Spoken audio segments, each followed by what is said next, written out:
ladies and gentlemen, Mr. Walter Matthau. Seldom in history has one man captured so completely the heart, the mind, and the imagination of a people as did General of the Army Douglas MacArthur.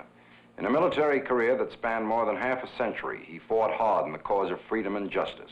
He was one of the most resourceful field commanders of his era, a brilliant chief of staff and a military governor whose wisdom and fairness have set new standards for military statesmanship.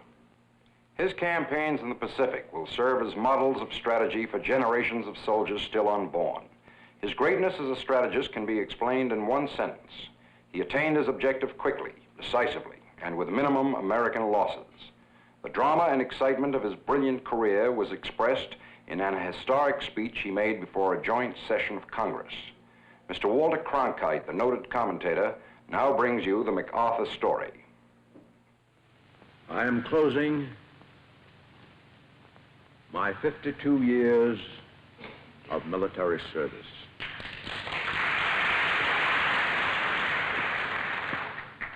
When I joined the Army, even before the turn of the century, it was the fulfillment of all my boyish hopes and dreams. The world has turned over many times since I took the oath on the plain at West Point. Indeed, much has happened to the world since Douglas MacArthur took the oath at West Point, and in the wars and the periods of peace since, he has often been a central and dramatic figure. The beginning of an extraordinary career. Young Douglas with his father, General Arthur MacArthur, boy colonel in the Civil War and veteran of the Philippine campaign in the Spanish-American War. One day when the son was 13 years old, his father is said to have remarked, "I think there is the material of a soldier in that boy," a truth that was soon made clear. Entering West Point, he showed extraordinary brilliance in his studies, attaining an average that was the highest in a quarter of a century, and he won the coveted A in athletics as well. 25 years later, he was to lead the American team in the World Olympic Games. Meanwhile, the campaign in the Philippines was being brought to a successful completion under his father's able leadership.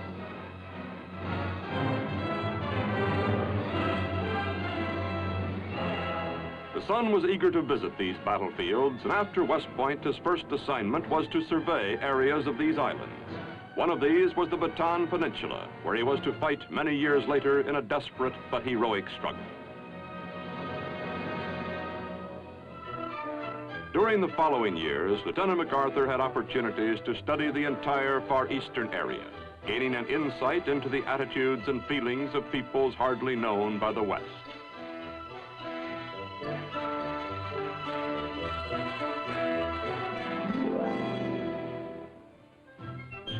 At the beginning of World War I, the plan was to use only regular Army divisions to oppose the powerful German Army. Meanwhile, outside these divisions, America had many trained and able men. A proposal for a new division of National Guard units from as many states as possible was vigorously advocated by a Major Douglas MacArthur. Said he, "It will spread over the whole country like a rainbow." The idea for the Rainbow Division, the 42nd, was his, and he worked constantly to see that the division was well trained and equipped for the raging battle that awaited it in France.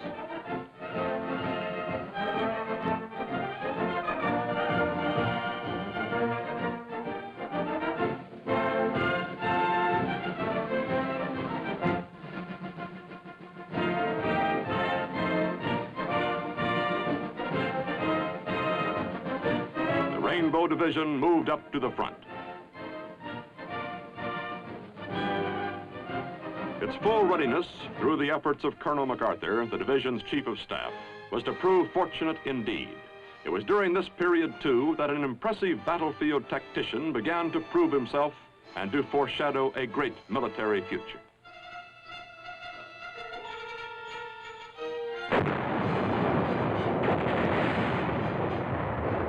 Soon known for brilliant decisions on the battlefield, Colonel MacArthur was also to gain a reputation as a man who faced danger completely unafraid. Before long, he was in command of the Rainbow Division, the youngest American division commander in the war.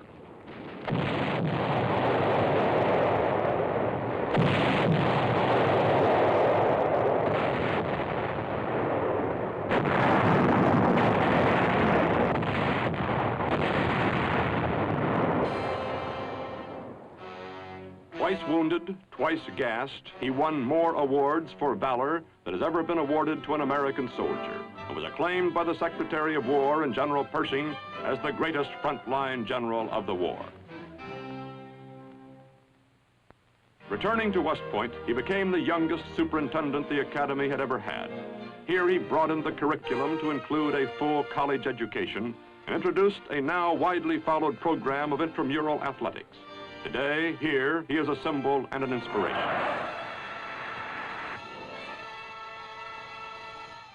In 1930, MacArthur was appointed Chief of Staff with the rank of full general. During his term of office, much of his time was spent in building an army that had been pared down to only 60,000 combat soldiers, a most difficult effort when an attitude of pacifism dominated the nation. In keeping with his principle of examining the military situation at close range, he toured Europe to observe the forces of other nations.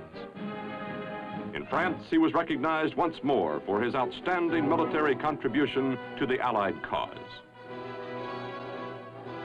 In Germany, he foresaw the build-up for war.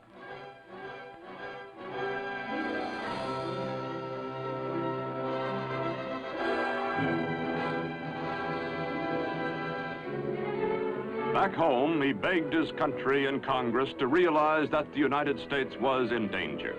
As Chief of Staff, he foresaw the need for a new type of army, mechanized, mobile, and insisted that our defense force become capable of rapid expansion. Recognizing his abilities, President Roosevelt broke precedent by reappointing the youngest Chief of Staff we have ever had to a second term.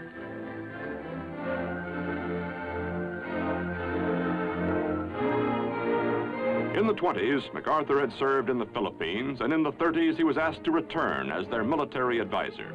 A deep mutual regard between the Filipinos and MacArthur grew during this period. It was the basis for a gallant defense that was to come.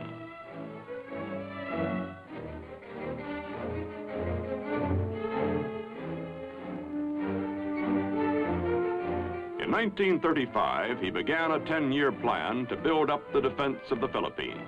In World War II, it was to be these forces that MacArthur would lead in a desperate fight, and on this ground.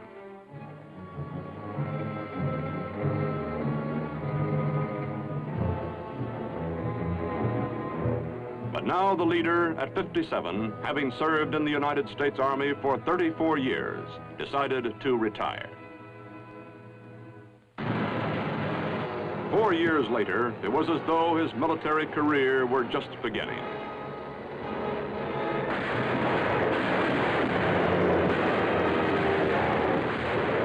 A few months before the attack upon Pearl Harbor, MacArthur had been recalled to active service in the Philippines. On the day after Pearl Harbor, the Philippines, too, were under attack.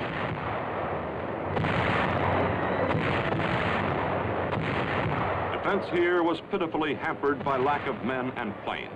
With his knowledge of past campaigns, particularly those of his father in this very area, MacArthur withdrew his meager forces into the mountains of the Bataan Peninsula.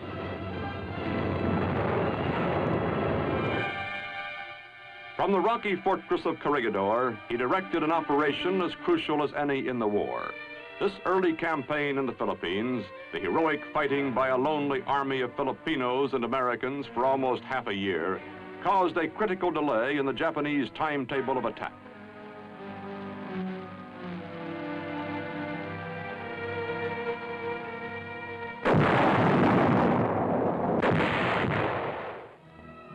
Back at home, the leader of the first desperate ground fighting became a symbol to a nation just beginning to gird itself for all-out war.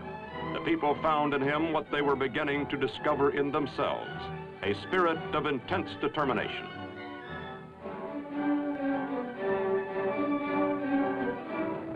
Suddenly, MacArthur was ordered by President Roosevelt, who regarded him as our greatest general, to leave to carry on the fight from Australia.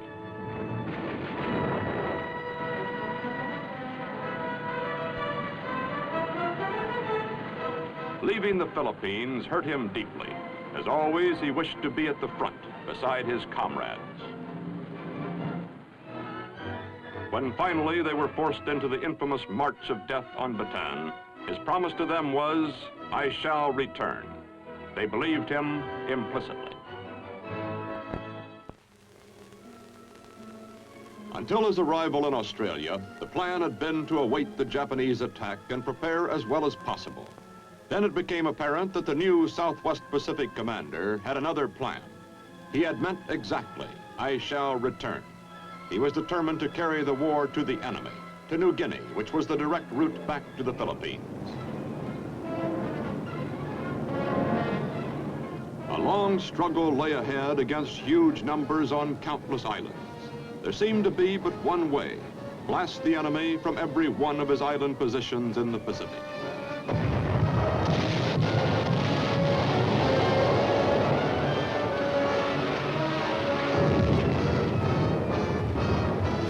Victories came, but they were costly. Was there some other way? Knowing the area, knowing the enemy, utilizing all our air and naval skill, the commander developed his plan to capture only a few key positions on the way to the Philippines. Now, against these key positions, the pattern of attack. First, heavy preparatory fire to soften up the objective.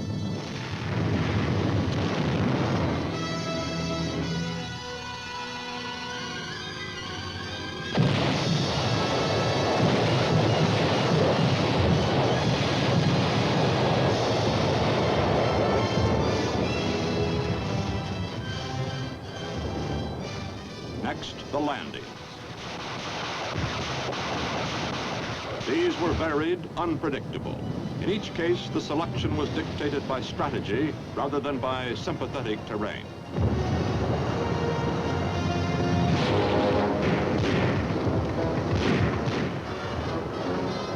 There were many beaches. Some were ideal, hardly more than a matter of getting one's feet wet.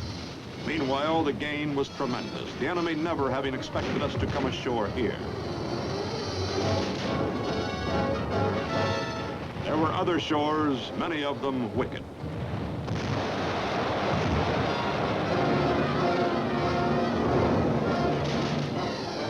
Sometimes the attack was in frail craft, sitting ducks for the enemy if surprise had not been accomplished.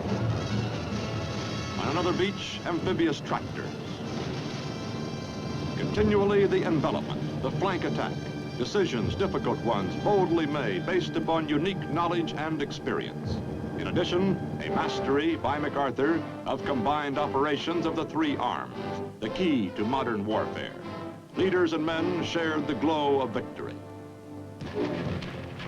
Losses on the Allied side were relatively small, since damaging frontal assaults were avoided. But thousands of Japanese, prepared to fight to the death, were rarely given this opportunity. Although many were captured, thousands more were isolated, their supply and communication lines destroyed. In the words of the strategist who conceived and carried out the plan, the main body of the enemy was left to wither on the vine. To the outside world, to many who saw the newsreels, the progress being made by the general was admired and applauded. But to those who understood MacArthur, they saw beneath every move his determination to return to the Philippines. This to him was a moral obligation. These islands, a second home and a place where he had left his comrades, were to be the springboard for ultimate victory over Japan.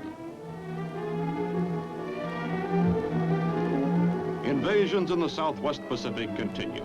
To the commander, these hard-fought steps zigzagging along the coast of New Guinea were preliminaries, necessary ones. Finally, having gained the northwestern end of the island, with thousands of the enemy bypassed, there was no question in his mind as to the next objective.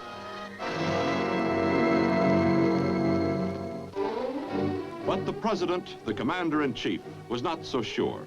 In a meeting at Hawaii in 1944, "Where do we go from here, Douglas? Shall it be Formosa or the Philippines?" In the discussion with Admiral Nimitz and the president, there were many urgent military reasons for the choice presented. And one less tangible reason for going into the Philippines presented by MacArthur. On moral grounds, we had to return to support the Filipinos, our allies and friends. The decision was made. Leyte Gulf, 41 years before, as a newly commissioned engineer, Lieutenant MacArthur had made a survey of this area, its potentiality and needs in case of war. Now, 2 miles off the starboard, was Leyte again.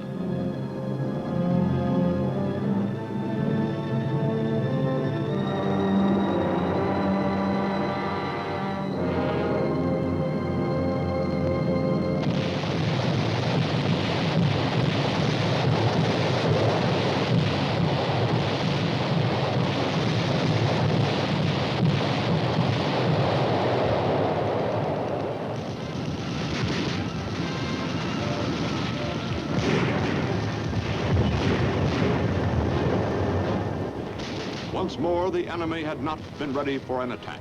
The commander watched with growing gratification.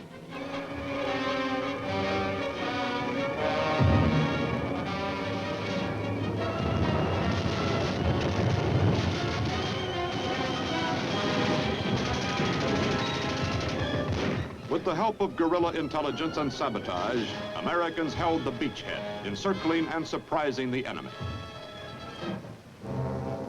Now on the beaches of Leyte, a seemingly limitless supply of LSTs, men, and equipment, the result of carefully laid plans.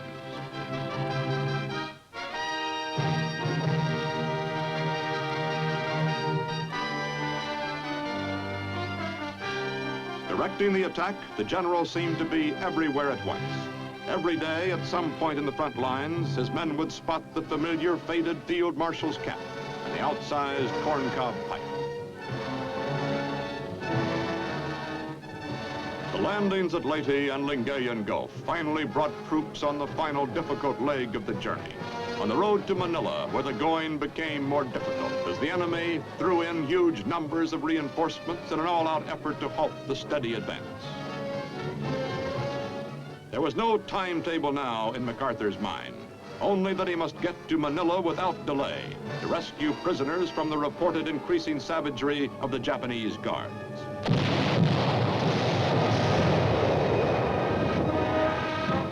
In Manila, the fighting was block by block.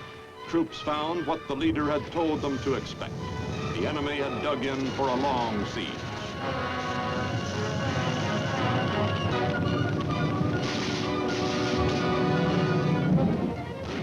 To the general, this was the return. This was the climax of the mission to which he was so deeply dedicated. And now, Corregidor.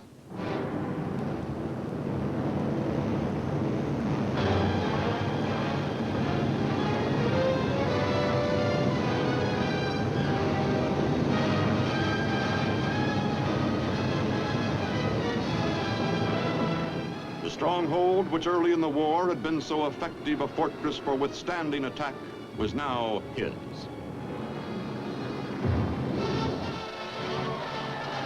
Finally, while civilians celebrated joyfully at one end of the city, and the enemy still fought bitterly at the other, MacArthur entered Manila.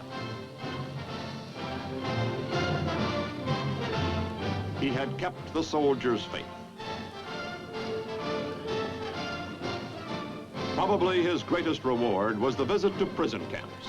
Santo Tomas, Bilibid, Cabanatuan, Los Baños. A series of daring surprise raids had rescued every prisoner held by the Japanese.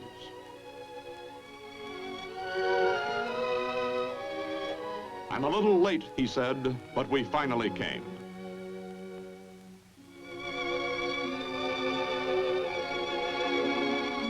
Once more, Corregidor and the Philippines were under an American flag.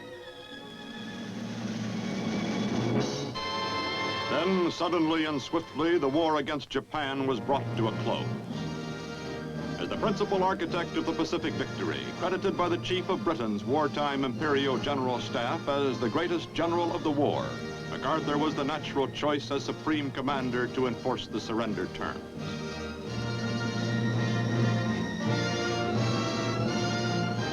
Aboard the battleship Missouri, an awesome ceremony was to take place, one which reflected the deep awareness of a great soldier, his understanding of war and peace, and the historic moment that this was. It is my earnest hope, and indeed the hope of all mankind, that from this solemn occasion, a better world shall emerge out of the blood and carnage of the past. A world founded upon faith and understanding. A world dedicated to the dignity of man and the fulfillment of his most cherished wish for freedom, tolerance, and justice. Let us pray that peace be now restored to the world, and that God will preserve it always. These proceedings are closed. Now began one of the strangest occupations of any land by any conqueror.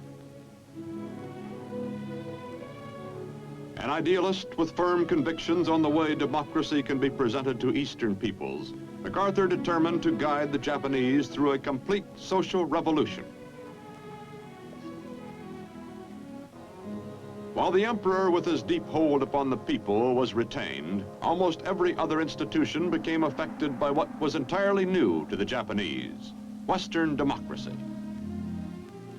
The ideas caught on under the sure leadership of MacArthur.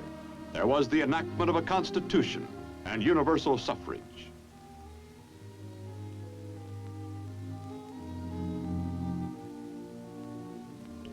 The National Diet, highest organ of state power, became responsible to the people. Monopolies were broken up. Land reform was instituted, which transformed tenants into owners. These rural capitalists became a strong bulwark against communism. In Japan, the social reforms urged by MacArthur proved one of the most successful experiments in history.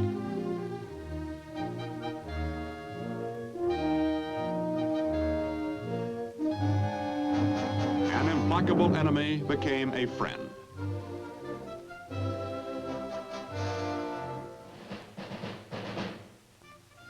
During the occupation, the people took him to their hearts, and his family as well.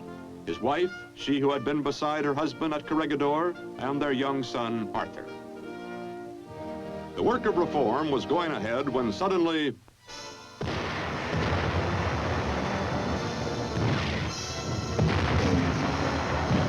a huge military force swept down from North Korea across the 38th parallel.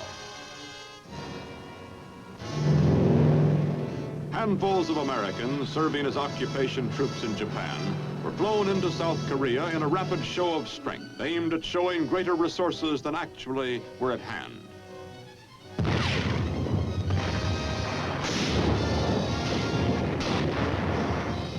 The strategy worked. The North Koreans ran into resistance, bogged down, waiting for more troops and artillery, while reinforcements poured into South Korea to turn the tide of battle.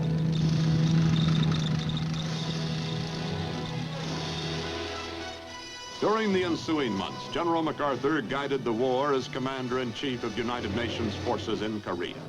Again, he studied the fighting at close range, a man in his 70s, visiting battlefields as dauntlessly as he had many years before when a young officer in France.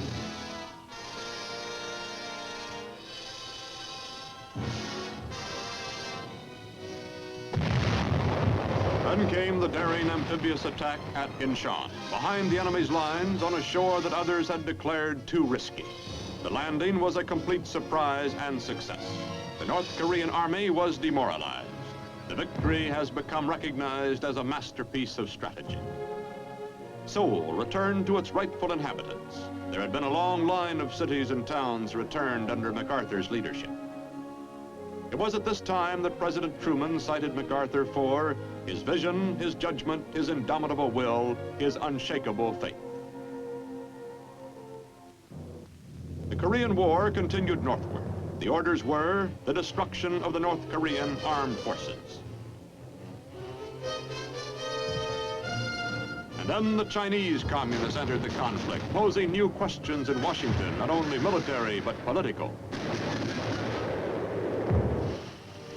While carrying out what he considered to be his duty as Supreme Commander, the pursuit of victory on the battlefield, General MacArthur came into conflict with those he served. His long and distinguished military career was suddenly brought to a close in an official order from the President, Commander-in-Chief of the Military Forces of the United States. He was homeward bound for the first time in 14 years.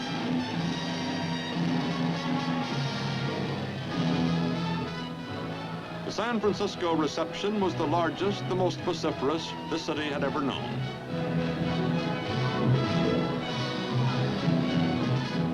The hero was home from the wars at last and deserving the deepest respect and gratitude of the people he had served. In the midst of the ovation, the husband graciously acknowledged that he had not stood alone. That this is not only my beloved wife, but my best soldier. In the nation's capital, greater than all the medals and honors of his career, was this final tremendous tribute. And then General MacArthur stepped down from the great panorama of history in which he had figured so brilliantly, with a soldier's words spoken from a soldier's heart. The world has turned over many times since I took the oath on the plain at West Point, and the hopes and dreams have long since vanished. But I still remember the refrain of one of the most popular barrack ballads of that day, which proclaimed most proudly that old soldiers never die. They just fade away. And like the old soldier of that ballad, I now close my military career and just fade away. An old soldier who tried to do his duty as God gave him the light to see that duty. Goodbye.